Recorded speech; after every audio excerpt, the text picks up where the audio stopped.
જેની ઇન્ડસ્ટ્રીનું નામ આખી દુનિયામાં ગુંજ્યું. એ કંપનીના મૂળ માલિકે કિશોરાવસ્થામાં જૂનાગઢમાં ભજીયાની લારી કાઢેલી.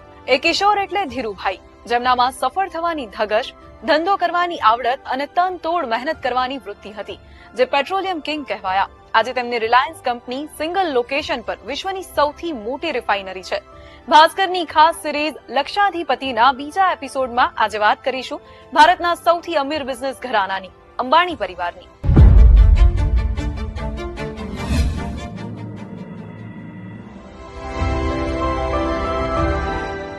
ગીતાના આદર્શો જીવેલા ધીરુભાઈ અંબાણીનો જન્મ 28 ડિસેમ્બર 1932 ના રોજ જૂનાગઢના ચોરવાડમાં શિક્ષક હીરાચંદ અંબાણીને ત્યાં થયો.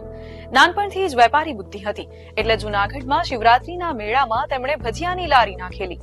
મિત્રો સાથે મળીને કરેલું તેમનું આ પહેલું સાહસ હતું. ત્યારબાદ 2 જોડી કપડાં લઈને બોર્ડિંગ સ્કૂલ ગયા, જ્યાં પ્રિય ગોળ પાપડી માટે ધીરુભાઈએ મોરચો માંડ્યો. મેસમાં જાતે ગોળ પાપડી બનાવી તો ઠપકો ખાધો, જેના જવાબમાં તેમણે એવું કહ્યું કે મેસ ન સંભાળાતી હોય તો અમને આપી દો.